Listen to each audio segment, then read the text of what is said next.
Welcome back to Shit Creek Survivors, where we share stories of resilience and tools for resilience. Today, we're joined by a truly remarkable individual who embodies the power of turning pain into purpose.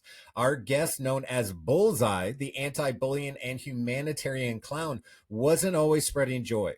As a child, he faced the harsh reality of bullying, but his story takes a powerful turn, one that led him to connect with the legendary Patch Adams, embarking on a life-changing clowning trip to Moscow and ultimately opening new doors to bring laughter and healing to those who need it. From orphanages in Guatemala to retirement homes and hospitals around the world, get ready to be inspired by the extraordinary life of Bullseye.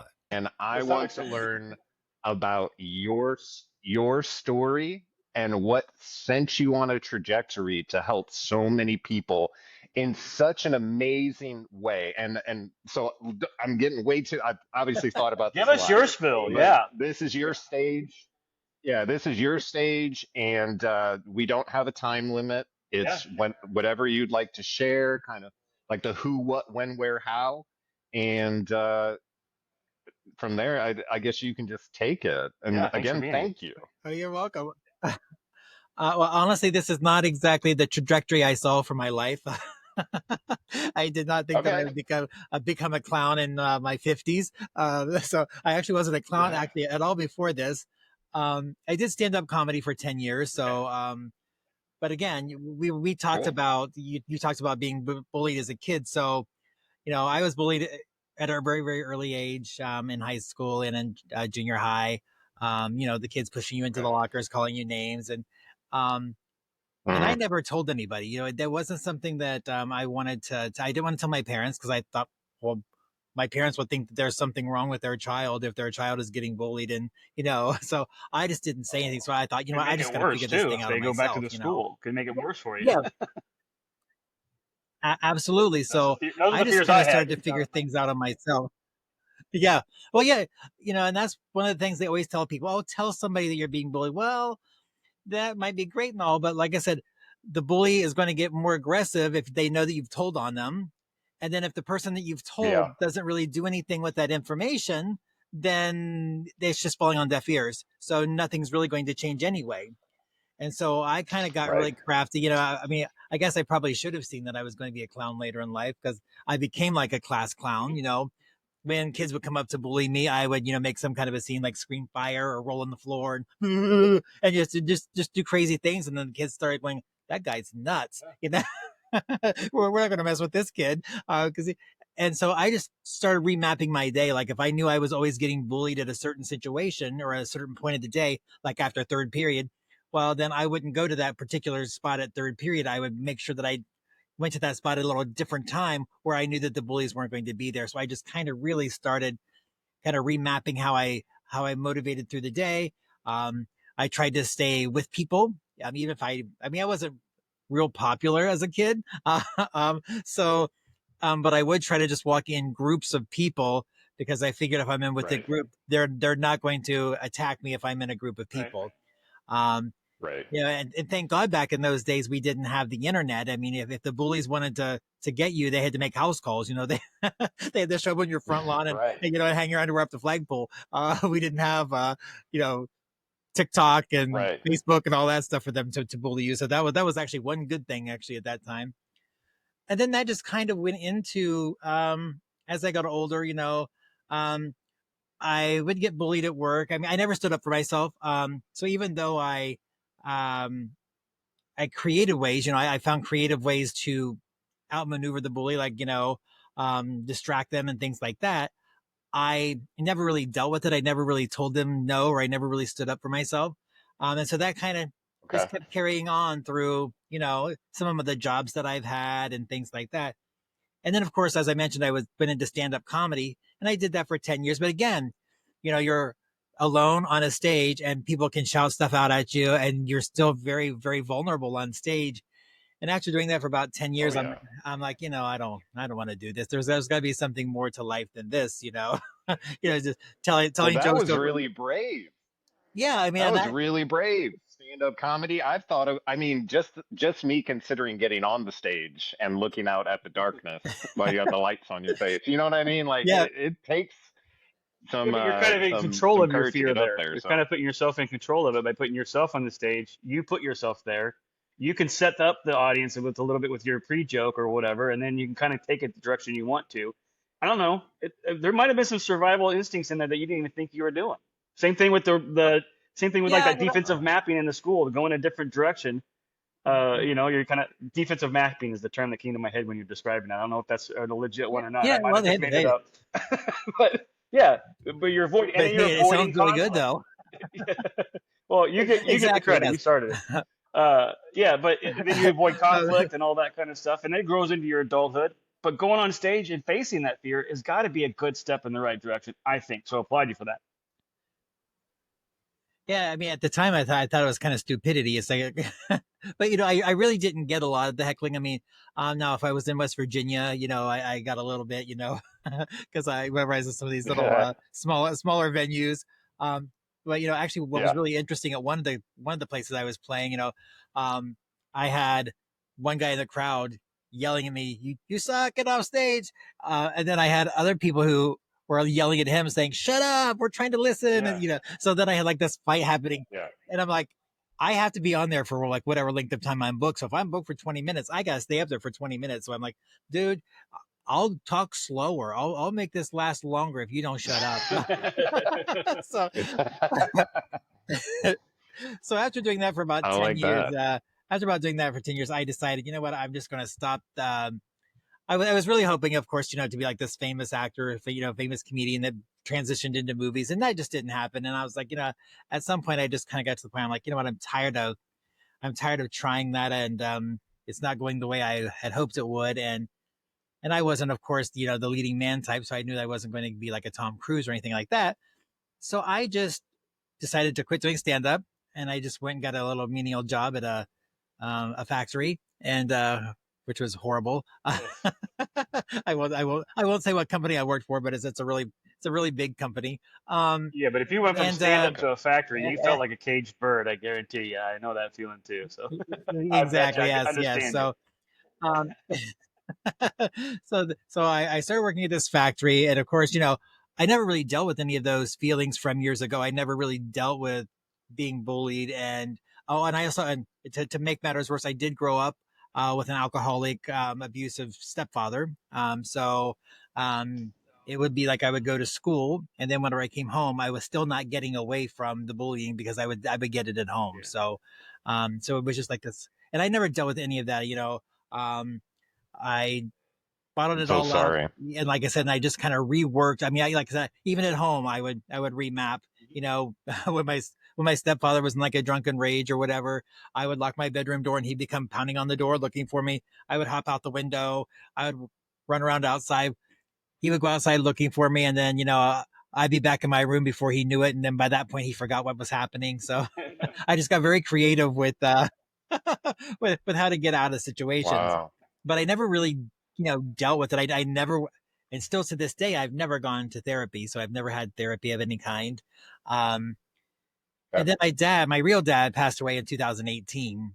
And so when that happened, so that I had that compounded on top of all this bullying that I never really talked about. Yeah. And so I was like, you know what, there's more to life than this job, this factory job. I don't know what to do exactly, but so my dad died. I quit my job. I didn't really know what I was going to do. And then I remembered seeing a movie years ago called Patch Adams. I don't know if either one of you have seen it with Robin Williams. Absolutely. And so, absolutely. And so I realized, hey, that guy's like a real guy. I wonder if that guy's still alive.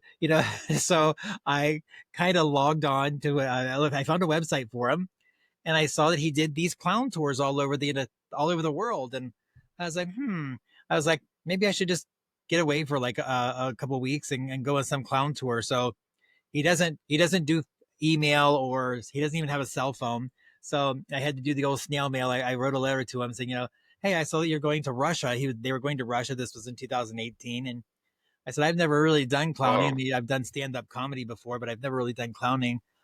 Is this something that I should do? And so he said, oh yeah, come along. So before I knew it, here I was. I was on a plane to Russia with the 35 clowns, and and we were dropped right in the Oh middle of my goodness. yeah. So we were dropped into Russia. We did St. Petersburg and Moscow. We landed in Moscow, and I was kind of like a clown boot camp. I kind of learned as I went. We were thrown into hospital rooms and orphanages and burn units and okay, go be funny. Um, and at first Yeah. I thought, how hard could this be? And then I realized, oh, wait a minute, I don't speak Russian, and these Russians don't speak English. So Yeah. I was like, oh, so I can't tell jokes because that's not going to work because none of these people speak English. Right. And so, yeah. And as you were talking about pulling on the heartstring, and I really, honestly, I never thought once this trip was over that I would continue doing it. I thought I'm going to meet this celebrity Patch Adams. We're going to do this clown tour for 2 weeks in Russia. I'm going to come home and then I got to figure out what I'm going to do with the rest of my life. And then when we were there, it was just, I saw the power that we had as clowns with the people that we were clowning with. Just like, I'll just give you like a couple little examples. One, it was just a minor thing. We're on the bus and we're traveling from one place to another. We're on our way to an orphanage and we stop at the stoplight. There's a little bus stop out there. And I see an old woman holding a bag of groceries, even though there's like 10 people at this bus stop. Nobody's really paying any attention to her. And so I just kind of pecked on the window, and I started to wave at her and she's like, she started to wave a little bit. And so I waved a little faster and she waved a little faster. And then all of a sudden, all of the clowns on the bus saw what I was doing. So all of the clowns on the bus turned and they started to wave at the woman. And so at that point, the light changed and the bus started to pull away. The woman sat down on the bench that was right there at the bus stop and she started to cry. Now, why she was crying, I don't know. I mean, maybe she was just glad we didn't kidnap her. Or the way I took it was that, maybe that was the first time that day or that week that somebody actually saw her and actually paid attention to her. That's what I was going to say. And so to me, that happened. Yeah. And that happened like right away.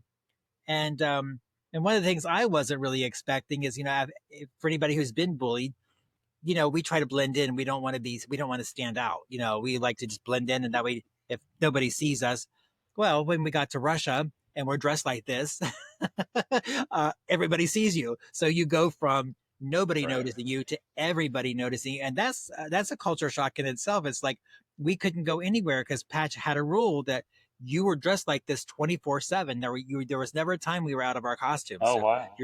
So everywhere we went, goodness. I mean, we would go eat. We actually went to the Russian ballet dressed like this, So of course they put us way up in the balcony so nobody could see us, but so it became overwhelming. And you learned how to be empathetic with people. Kind of, you had to, we were in a hospital. It was a hospice, and we were told we could go anywhere we wanted, except we were not allowed to go in this one room. It was the last room on the left. We weren't allowed to go into it. And so we went into all the other rooms. All the clowns split up because there was 35 of us. So each of us took different floors and different wings of different floors. And of course, I happened to be on the floor where I wasn't allowed to go into that room. And Patch Adams' rule was Patch Adams was, you see everybody. It doesn't matter. Even if they're, comatose, just go in, touch their hand, do something, Yeah. And I'm like, well, I don't know, but this guy told me not to go in. This doctor said, don't go in the room, And so, of course, I'm saying, why can't I go in there? Oh, she's mean. It's an old lady. She's mean. Nobody's ever visited her. She'll cuss you out. She'll throw things at you. And I'm thinking, she's on hospice. How hard could she possibly throw anything? And and if she cusses at me, it's in Russian. I have no idea what she's even saying. So when I got done with the floor and I noticed there was no doctor around, I thought, you know what? Patch Adams would be very upset if he found out I did not go into this last room. I'm like, my job is to go into these rooms. I'm here for one purpose, and my purpose is to go into each room. So that's what I'm going to do. So I just slowly opened up the door, and I had bubbles with me. I mean, I was not a clown, so I couldn't, a real clown at that point I felt, so I couldn't juggle or do anything crazy. So I just had these bubbles. And I just started blowing bubbles. And as I entered the room, she was actually facing the window, so she wasn't paying attention to the door. And so I just kept blowing bubbles as I walked into the room. And eventually some bubbles kind of floated across her face and she turned and looked. And of course, I have no idea what her thoughts were when she saw like that clown standing there, holding bubbles. And I was ready Right. for her. I was ready for her to throw something. I'm like, I can duck. I'm sure I can do it. And she motioned for me to come over and sit on the bed. And so I went over and sat on her bed. And I can't really talk to her because I don't know Russian. And she was trying to say stuff, and of course I was trying to get her to blow bubbles. That was my mission. I'm like, just get her to blow a bubble, and then you can leave the room. And so I blew the bubbles, and I showed her how to blow the bubbles, and she tried it, and like maybe one bubble came out, and I'm like, oh no, you gotta blow harder, and let's try this again. And so we did it again, and maybe like two bubbles come out. I'm like, no, really hard, and so she blew again, and there were like bubbles filling the room, but then her teeth flew out, and they flew clear across the room. and so she busted out laughing. She laughed so loud, and I'm like, shh, I'm not even supposed to be in here. Be quiet. So I'm running over and I'm trying to find her teeth. About the time I find her teeth and I'm holding the teeth up, the doctor walks into the room, and here I am standing there looking like some international tooth thief, holding these teeth up. And he looks at her and he was, he had never heard her laugh. He was like, he was much, I've never heard her laugh. And so, it was moments like that that kept happening the entire 2-week period that we were in Russia. Things like that just kept happening. And so when I got home, I thought, wow, there's something to this. And one of the things I didn't expect when I got home is when I got home and I kind of sat down, I was trying to process everything and process my life and what am I going to do with the rest of my life. And I realized that all of those feelings I had about my stepdad, about being bullied, about the death of my father, all that anxiety and angst and anger was gone. Because I spent, I spent basically 14 straight days, and my job was to be happy. My job was to make other people happy. Don't think of, so it's like you didn't have time to think about your own problems, didn't have time to think about, and I tried to get angry about that stuff after I was done. I was like, oh, wow, and then it wasn't there. The anger and the, I don't know, maybe it was because for 2 straight weeks, I didn't think anything about it because I was completely focused on something else. Because you can't be happy and angry at exactly the same time. Those two feelings can't coexist at exactly the same time. And so you just I just shut out the anger, shut out the, the hurt and all of that stuff. But then when I came back, I realized, that's not there. And I tried to, and so that, I guess that's why I've never had therapy, because I was like, I didn't really, even to this day, I don't have any anger about that. I don't think about being bullied. I don't, and even if somebody should say something to me that I feel is mean, I'm to the point now I can laugh that off and it doesn't affect me the way that it did then. And so, and I think one of the things for me anyway, or what clowning does for a lot of people is when you're out there and you can't really talk about your feelings or what's happening to you. There's no pressure to talk about what's upsetting you because you don't have that availability, I guess, because nobody can speak the language unless unless they know English. But then, we were just kind of in a service mindset. It was just kind of like, okay, our job is to make this person in the burn unit, is to make them smile and to see that pain leave their face, even if it's just for, 5 minutes that we're there in that room or 10 minutes or whatever it happens to be. And another thing that it did is, I used to get, oh, what if I do this wrong? Because I've never been to clown before, and so, and I found that that's the joy of being a clown. That's the whole point. You don't have to do things perfectly because actually when you mess up, it's one of those, it makes it actually funnier. Yeah. Absolutely. Yeah. And so and you almost like, I was going to say, when someone's being like that in front of you and being silly, if you will, or just, making light of the situation, like, I'm just imagining, at my worst place, if someone walked in the room, I didn't want anyone there in the hospital room, blah, blah, blah, blah, blah.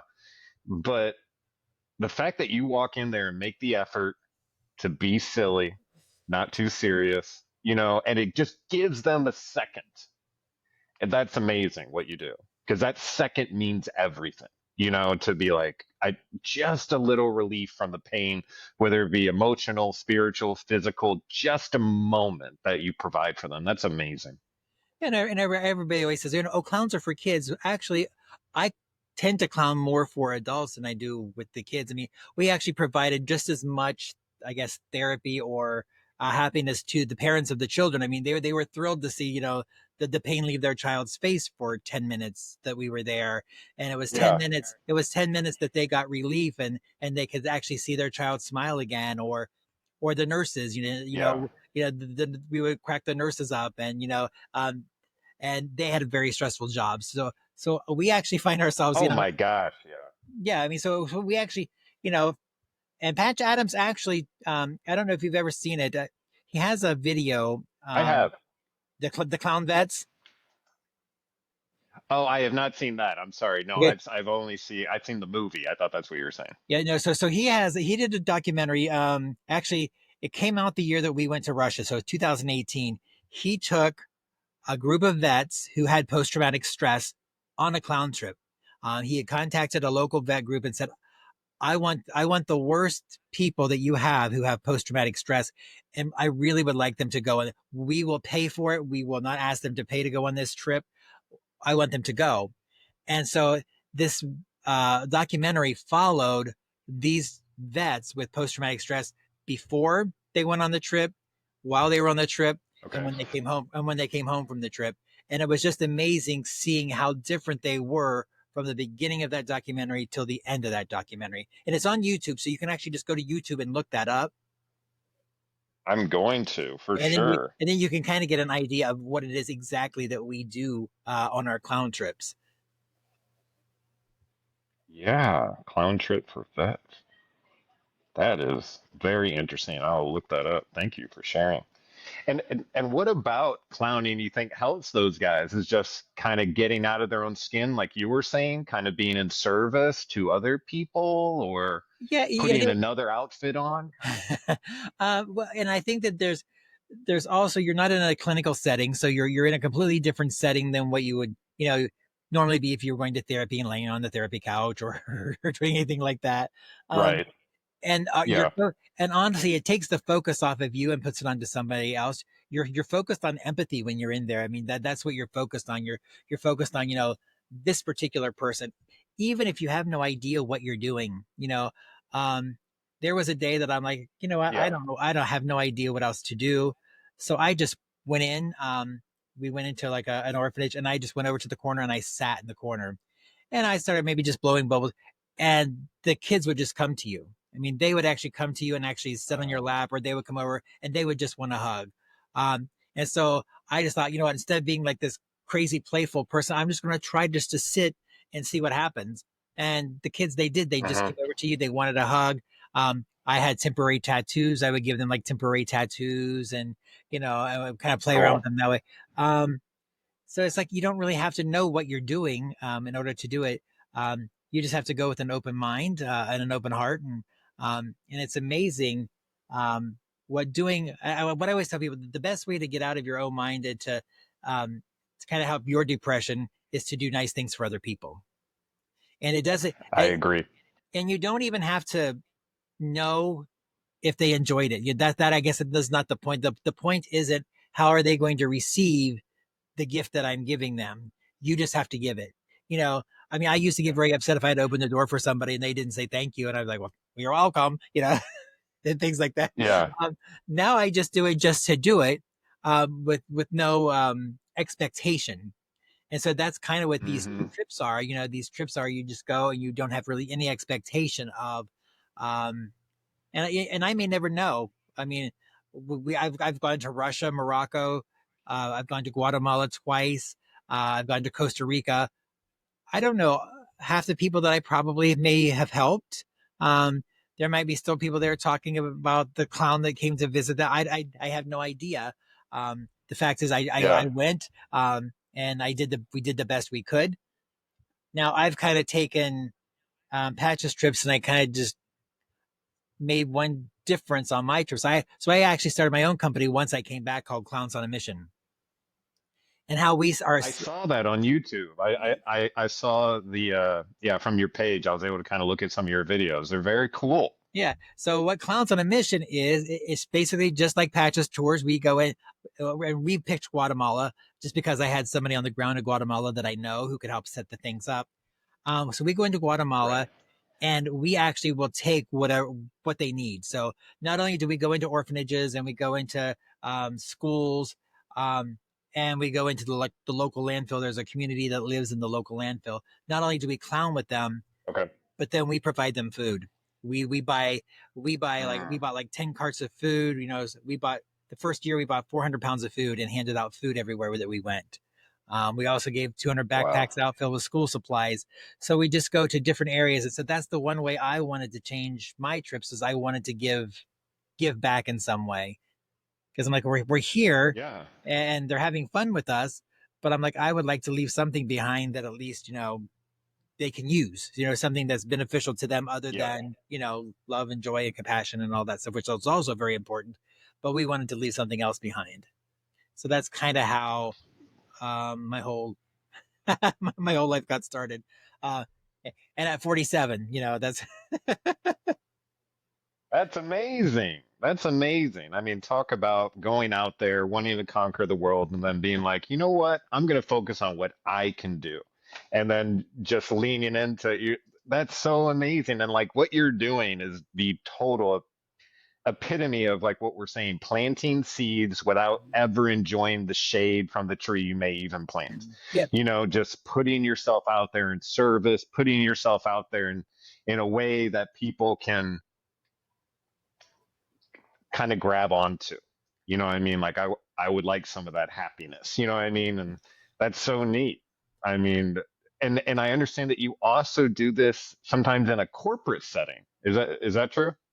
Yeah, I definitely go in and I do talks, and I would love to, get some more corporate people actually to kind of get out of their own heads and actually go on some of these trips with us. I mean, that's, I think nothing would help their business more than to have a bunch of workers working for them who are empathetic, not only to their people that they work with, but for their customers. You know what I mean? I mean, we're all here for a purpose. I mean, our customers are basically the heroes of our business. I mean, we would have no business if we didn't have, customers. And so, I think that's really important for everybody to learn that, you need to figure out a way to get your customers more involved. Yeah, and feel like they're heard. Absolutely. Because I think lately, I think a lot of the times we're running into people in customer service situations who genuinely give off a vibe like they don't actually care what happens. Just right. You know what I mean? Like you go into your cell phone store and you don't really get. Anyways, I get what you're saying. That's very interesting. The fact that you want them to walk away with taking it into the corporate setting. I absolutely see how that would. I mean, one of the things you need to do, like when you get in front of like an audience, something that I find is you almost have to shock them first to draw them in, and you've got that as soon as you walk in the door. You know what I mean? All those curtains come down and they're like, whoa, what's this about? And then you kind of access spaces in them that aren't usually available, just by bringing down those borders and being like, all right, well, what's going on here? Dennis is coming back in for whatever reason he got dropped off. So yeah, I'm not sure what was going on with that. No worries. We continued on. We were just talking about how Bullseye now goes into corporate settings, and he's encouraging more business owners to take on the idea of bringing someone in who can not only bring up the empathy for individuals within the workplace so that, you and I as coworkers learn more about one another, we vibe more one another, and we're more empathetic to one another, as well as to the customer. Like learning and almost like reprogramming. Okay, our customer is the reason why we're here. They are the reason the business is being driven forward. Let's, let them know that we appreciate them and everything they're doing for us, and get them involved in the process, instead of just being almost seen as a burden as a customer. Yeah, okay. You get what I mean? Like bring them in, make them feel that, they have value and that, they're picking you on purpose instead of just like we're doing you a favor, sending you the gift or whatever. Anyways, so we were just talking about that, which I think is super interesting and a great way to bring down people's barriers. Because I was saying, like, when I go in front of people, like I spoke at the jail last week, right? The first thing I had to say to them to kind of like acclimate to that environment is, yes, I'm a former police officer, but I did get shot in the face if that helps. And so immediately that curtain kind of came down and they didn't just see me as a police officer. They saw me as a human. They saw me as a person in front of them and they listened. They were like, okay, I'll listen to what this guy has to say, or at least beginning the question. You're already saying what they were thinking once you said you got shot in the face. Yeah, exactly. Yeah. But Bullseye has the advantage. He just walks in the door and immediately those curtains come down. They're like, what is this guy going to talk about today? And I think that's just such a great way to like draw people in, have them listen to what you're saying. Straight away disarm them from the very beginning so they're kind of more receptive to whatever you're going to say next. They're like, what's going on here? Let's see what's happening. Well, it's a tactical move.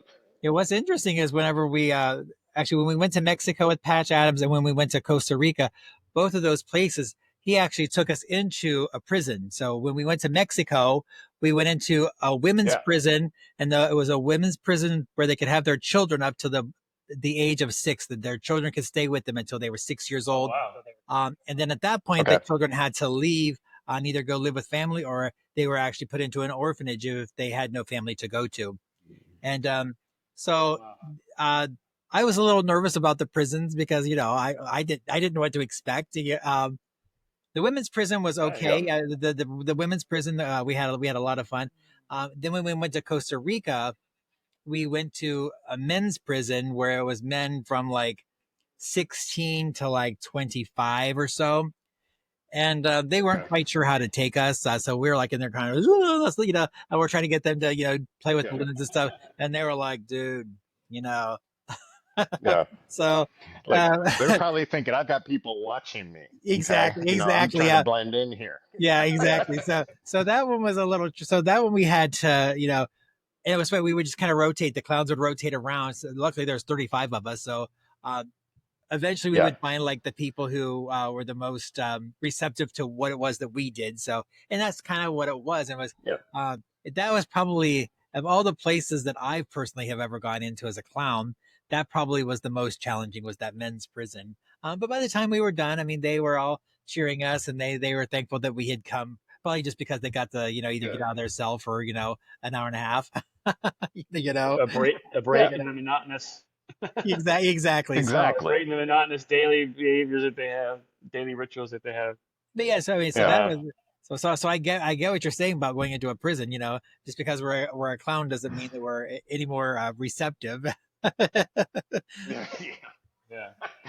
I just didn't like the idea they had been put there by a police officer. Right. Yeah. So I was like, you also say, another thing I thought about this with all we're talking about here, you kind of automatically disarm people when you walk in with your outfit on. And now we have a hard time. I don't know. I've had a hard time realizing, like, when I walked into a room with a uniform on and a badge and a gun, I had everybody's attention also. And when I first left law enforcement to go into sales, I had a hard time transitioning. And just right now, I'm having a hard time transitioning after leaving the profession for the second time now, for good. That I don't have the attention on me when I walk around. I like that. I don't like having attention on me. But when I was trying to do sales, I needed that attention. And I didn't have anything else to disarm them and break down those barriers. It's just a weird thought of processes. Just go into your sales job dressed like this. That'll get some attention. Exactly. And it would disarm them some. But that's the one thing I can't believe you work with Patch Adams. Yeah, one of the things that I did notice with our costumes is they will allow us to do stuff that I would never be able to do if I didn't have the costume on. I mean, we got into places in Russia and Mexico, places that we normally would never probably have been allowed to get into, like the prisons, for instance. We probably would never have been able to go into a prison if we weren't dressed like this. So it kind of allows us. So the next Ocean's 11, iteration is going to be, they're all going to dress as clowns to be able to get into the to the There you bank go. vault somehow or something, right? That's right. That's so fun. Yeah, imagine if you would have tapped on the window at the bus stop for that old lady and when doing all the waving and stuff, but you didn't have the makeup on. Well, so Yeah. so speaking of that, you brought up a really good topic. So in Russia, after the first week, some of us were, like you were mentioning, we were in a culture shock because as a person who was bullied, we kind of went through life and we tried not to get noticed. Now we're thrown into Mhm. another country where everybody notices us. Everywhere we go, people are recognizing us and seeing it. Yeah. Well, it became a lot for some of us, so there was a day where like we just need a day off. We need to not be able to clown for today because this is just a lot. And so Pat said, okay, for the clowns who don't want to go out today, just stay back. Don't get into your costumes. Just go have a day in Russia doing whatever. So we go to this mall because we were looking for some like little toy store to maybe pick up some toys for the following week. And I found myself when we're in the mall and I'm like going, hello, and I was just being stupid, and so these people were giving us very strange looks. And I was like looking to what they're clowns. I'm like, why are they looking at us like so strangely? He goes, dude, we're not dressed up. And I'm like, oh yeah. I was like, they probably think we're stupid. so I totally get it. Yeah. That's funny. And yeah. So then you kind of get into that, and I'm kind of in that mind frame now. It's like, even when I'm not dressed up like this and I go somewhere, I have to remind myself, hey, you're not dressed up. Because a lot of times when I am dressed up like this, I pretend like I'm not. I walk along. Right. I'll walk into Walmart like this. I mean, I figure I look better than half the people in Walmart. so I'll just go into Walmart dressed like this, and then I'll pretend like I'm not dressed up. I mean, I'll be looking at the labels on the things and put stuff in the cart and just ignoring the fact that I'm dressed like this. And so and it's just interesting to hear the people or listen to the people talk like, does that guy know he's got a clown costume on? Yeah. So you weren't acting like a clown then, and that confused people even more. Yeah. So I'm just like, well, how does a clown act? So I was just in there. I'm just, okay, this day, and just, and just going about my business and seeing how people react. I mean, I've gone to gas stations and pumped gas like this. It doesn't matter. Just put your head on there. Yep.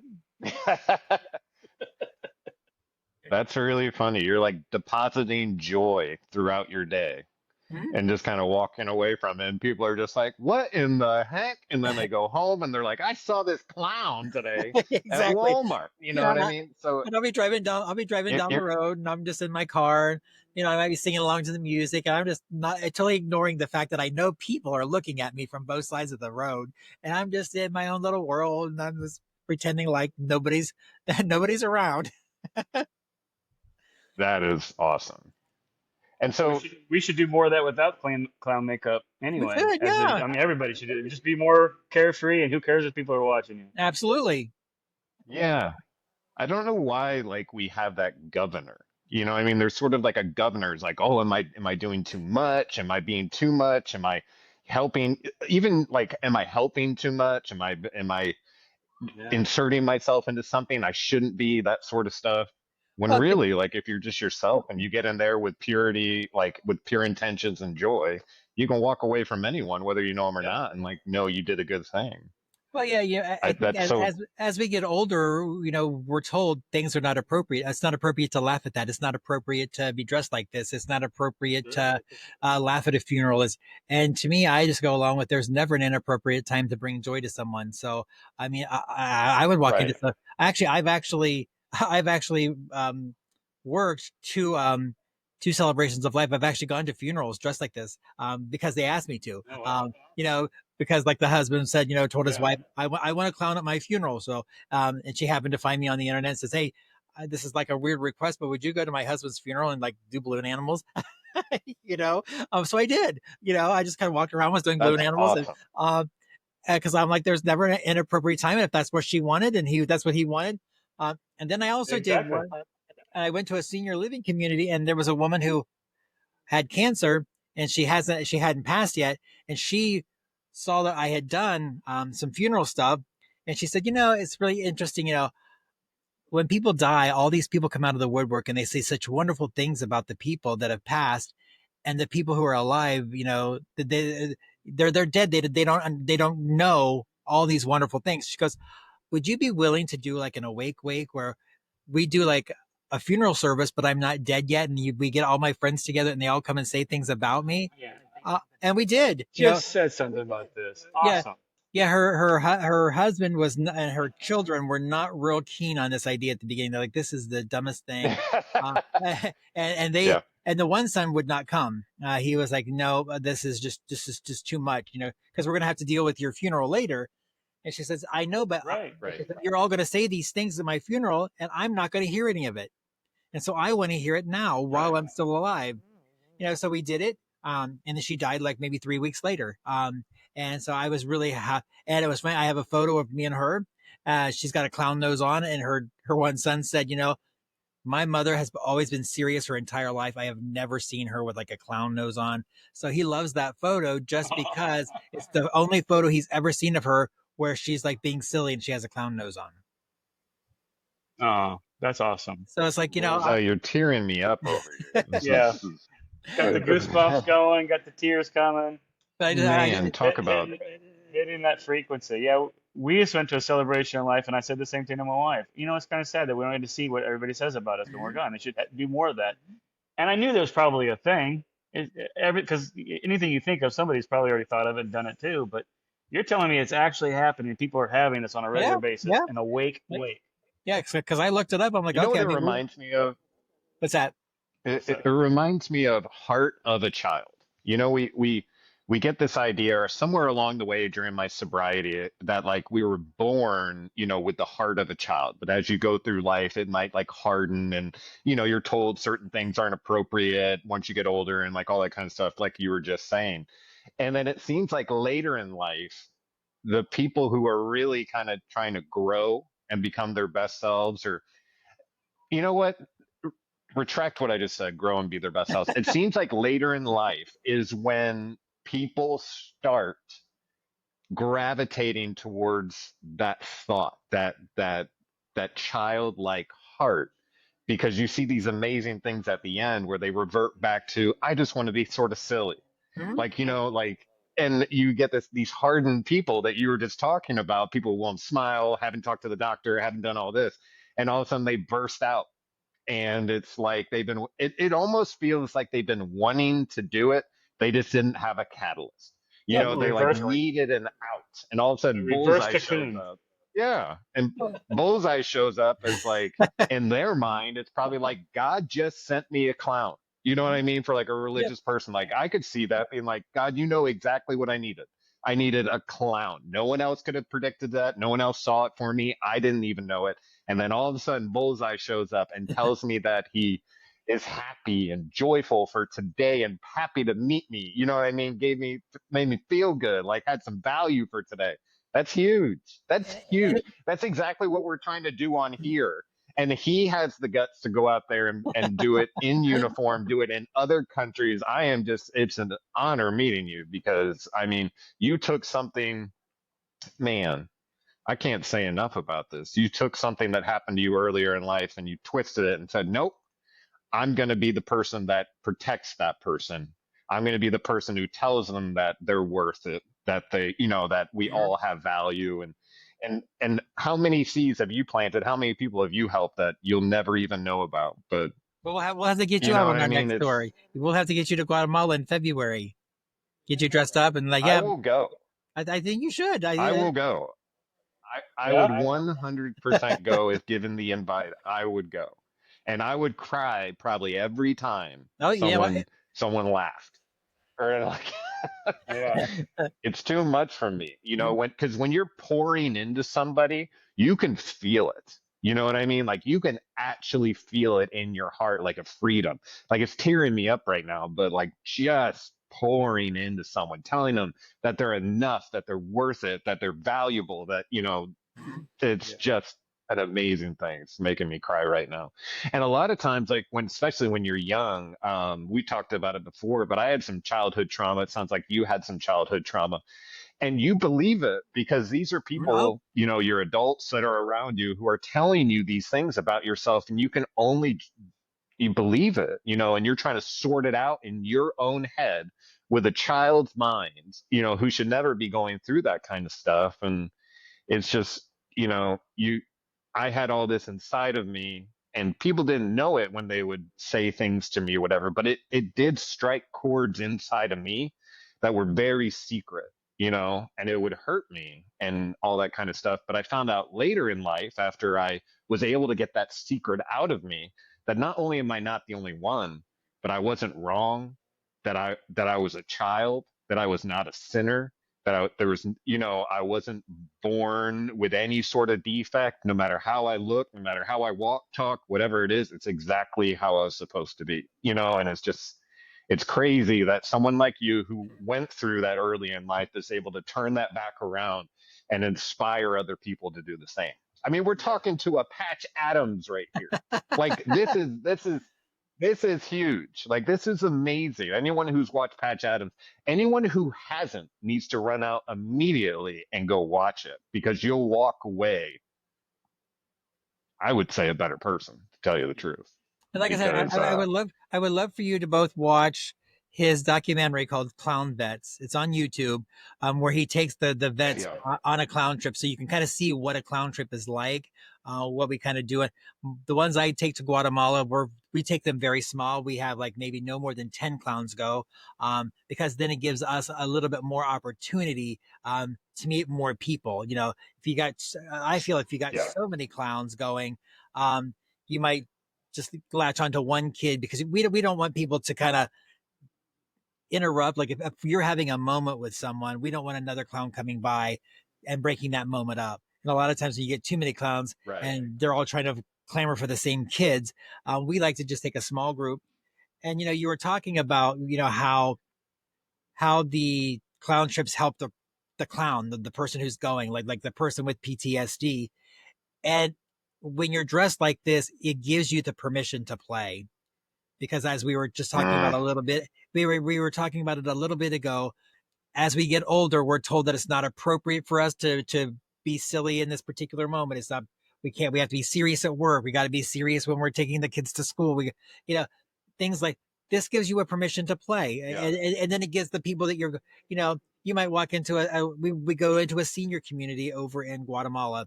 It is the most depressing little senior community. I mean, these people, I mean, they're the most wonderful people, but we find them sitting on the hot pavement, and you know, we take them food because the only way they get food is if people donate food to them. They don't provide them food otherwise. So people have to donate food to them.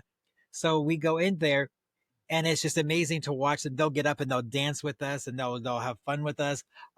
They're not like that when we first get there. They're all like, you know, laying on the hot sidewalk, and they're, you know, all slumped over. By the time we leave, they've all had we sang songs. We do learn.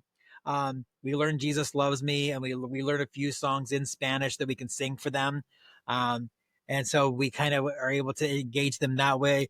We do have like a local pastor who goes with us. So he takes like a boombox and he will play Spanish songs that he knows they'll know.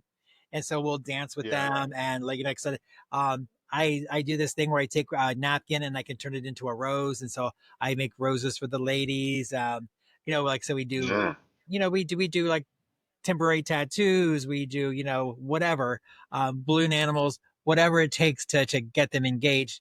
And it allows them a chance to play. I have these little rubber chickens. There's the dumbest things I found on Amazon. They're like a little rubber chicken. They're about that long. They're a slingshot. And so I will flip them at people, and the seniors love them. They'll actually take them and they'll be flipping them at each other. And it just allows them the chance to play, you know? And so that's yeah. really what this is all about, is giving you the opportunity, and the permission to be a kid again and to play, and to bring that side of yourself out, because most of us forget how to do that. Yeah, Well said. That makes a lot of sense. It gives I you love it. permission as the clown to be a clown, but it gives everyone else who encounters you permission to play. That is so well said. That it disarms them. Mm-hmm. Yeah, very cool. Brings out that child mindset again a little bit. Yep. Now, I guess I can't let you go without hearing what you would say to someone old, young, whatever it is, who might be getting bullied, and what you might say to that person to encourage them to get through it, or I don't know. What would you say if I was like, man, I don't know how to get through this. I've got these guys continuously just harassing me. I just want to go to school. What should I do? Well, like I said, I kind of touched on some of them at the beginning. Like I said, what happens, what works for me may not work for everybody else. Like I said, what worked for me was basically, one, I would remap my day, as we talked about. I would find out where am I getting bullied at the most? Is there a specific time of the day? Is there a certain place? And then I would avoid that place at that time. And that's one of the things. Okay. Like I said, I've never been a big proponent of necessarily telling anyone that I was being bullied, just because, again, if you tell somebody that you're being bullied, it's going to tick the bully off. And if nobody does anything with that information, it's either falling on deaf ears or nothing is going to get done about the situation. And it's actually proving nothing's going to happen, so I can keep picking on you. Right, exactly. And the one thing I wish I had done early on was to actually stand up for myself. That doesn't necessarily mean that I would fight back, but tell them, no, what you're saying is not appropriate. This is not going to happen here. And actually stand up for myself. I might have got my face punched if I did that. But at least they know, and be loud and vocal about it. The more attention you can draw to what's happening when it's happening is going to alert more people. And they know, and basically because the bully attacks you because they think that you're not paying attention. Make sure that you're aware of your surroundings. Know when people are walking around and ready to bully you. I tended to walk with my head down a lot, so it's like, just pick your head up and, make sure that you're aware of what's happening around you. And really, but for me, I don't know if anybody watches Joyce Meyer on television. She's like a television pastor. But one of the things, my mom likes her. Yeah, she's in Missouri, isn't she? Yeah.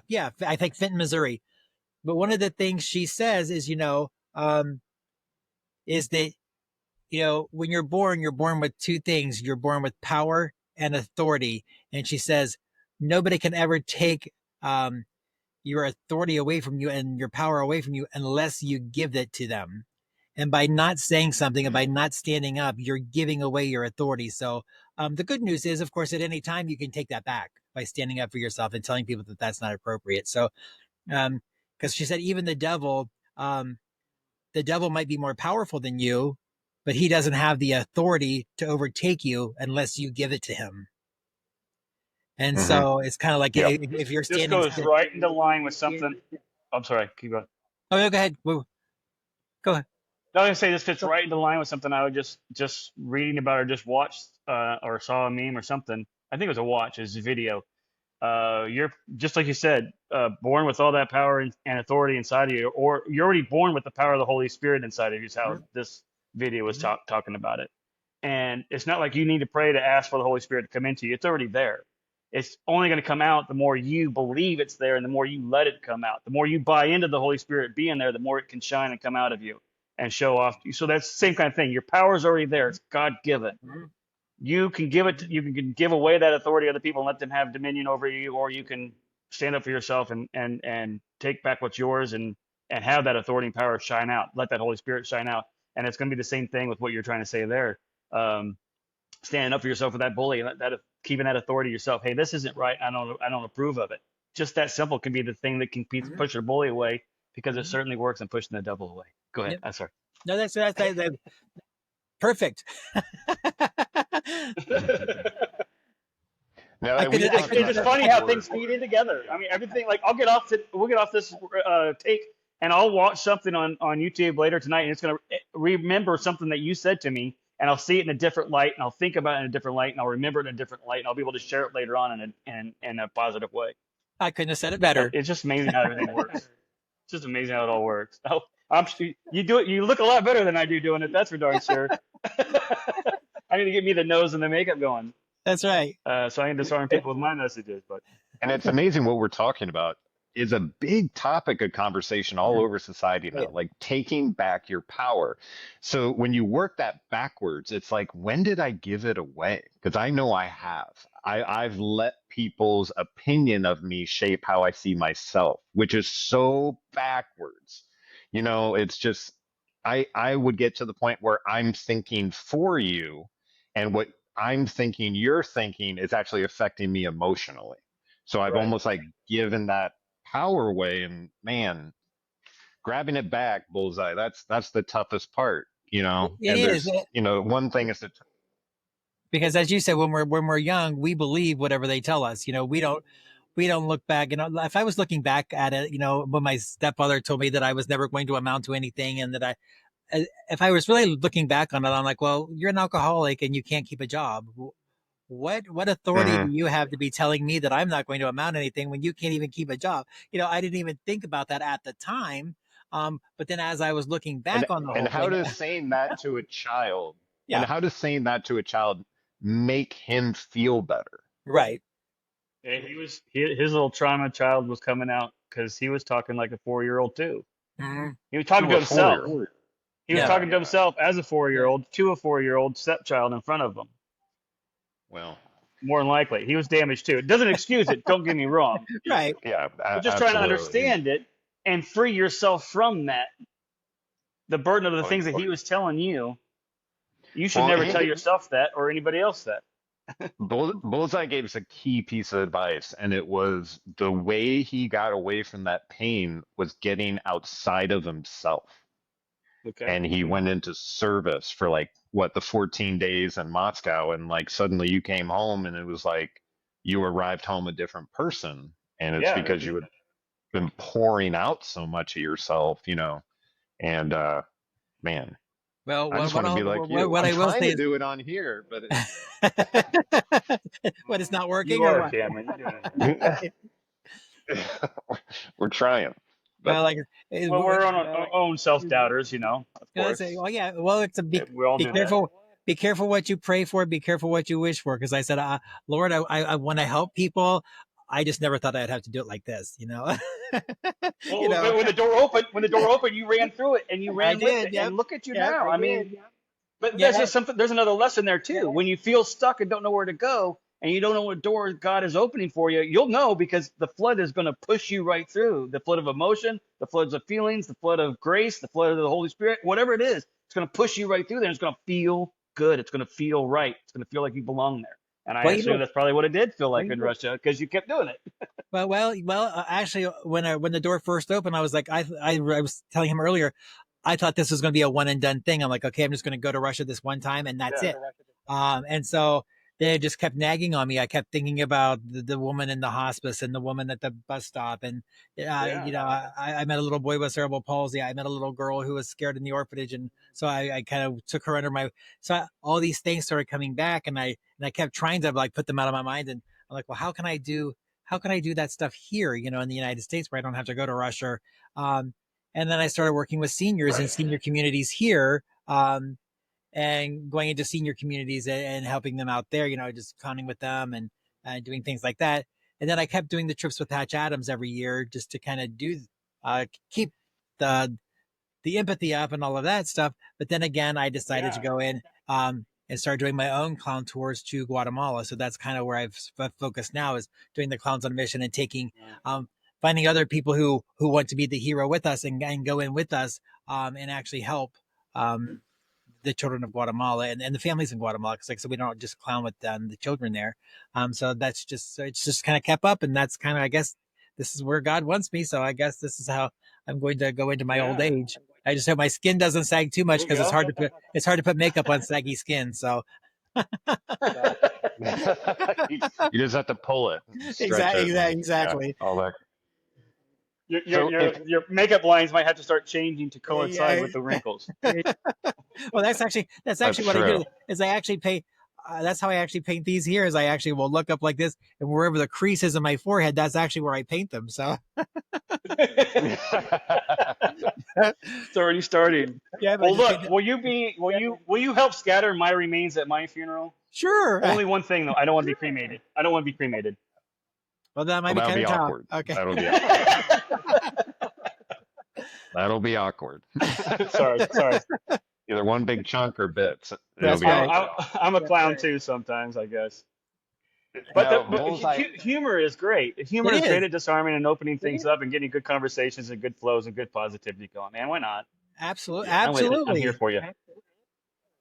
Now, if anyone wants to get a hold of you, Bullseye, I'm going to put the information in the bio when we release the episode and all that kind of stuff. But what's the best place to reach out to you if someone wanted to get a hold of you for questions or even book you? How would that go?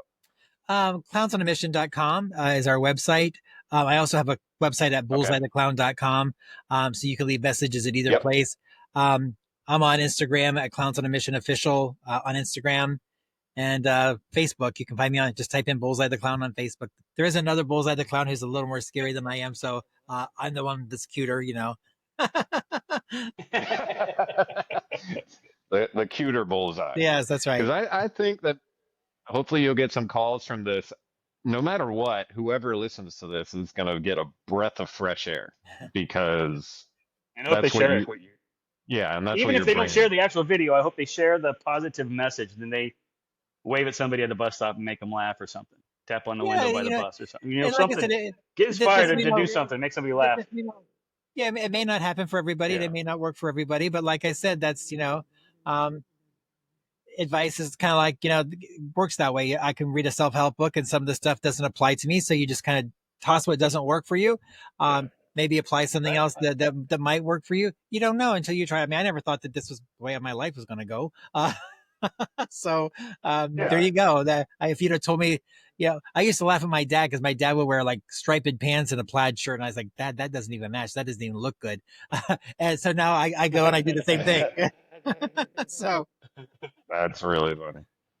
That's so funny. Well, thank you again, Bullseye. It's been an absolute pleasure meeting you. I will let you know personally when we're putting up the episode. It'll probably be in a couple weeks. okay. And I think you've already sent me your bio and all. Well, I've got that. I can get that. I might reach out to you just to make sure I've got the right Facebook or Instagram and all that kind of stuff. Okay. Make sure we got all those details right. But if we can ever do anything for you, please let us know. Yeah. And I'm going to talk to my wife tonight about February, which is my birthday month, and maybe I can turn my birthday present into a clowning trip, which When's would your be an birthday? amazing thing. When your February birthday? 7th. Okay. Well, this is the 10th to the February. 17th. So it'll be right after your birthday. There we go. There you And go. I've never been to Guatemala. Yeah. So it'll be And fun. I've never done anything. I bet it would be really fun, and I'm actually serious about it. So I'm going to be following up with you. I think that's something amazing, and I really commend you, sir. You're very inspiring. You inspire me just by the way you're getting out there. It's not sacrificing yourself. It's just like putting yourself to the side and being like, I'm here to help and pour into people. It's so inspiring. I can't get enough of it. And yeah, besides that, you got any last final words, or did you enjoy meeting with us? Was this what I you did. expected today? I didn't know what to expect. Okay. Like I said, a lot of times I go into these thinking this is like a quiz that I forgot to study for. I'm like, I just hope I know the answers to these questions. So Yeah, so that's how I get. I'm like last second, I'm like, panicky. And then I have to just be like, you know what? Whatever comes out, comes out. And if it lands on someone the right way, then that's the best I can do. And, That's where and I'm sir, at. okay. That's yeah, and exactly sir, it. you Yep. you showed up today. You let us know exactly what's going on and how you're helping people, and you are inspiring people on a daily basis. Thank you, sir. Thank you so much And if you for come having me. up with some more stories later on, you want to come back and tell us some more stuff, just let us know. You're welcome back anytime you want, as far as I'm concerned. Oh well, see, Yes, sir. I think we should get him to Guatemala, and then we could come back and we could do find out what his experience was like in Guatemala. Yeah, I I think almost that's went twice, but I haven't gone yet. Oh, that'd be fun. The military thing? Yeah. A more military thing than clowning, but Well, you can be a different kind of military makeup. clown. Be a military clown. I'll do green and black makeups Yeah, and stuff. there you go. Yeah. That would be really funny.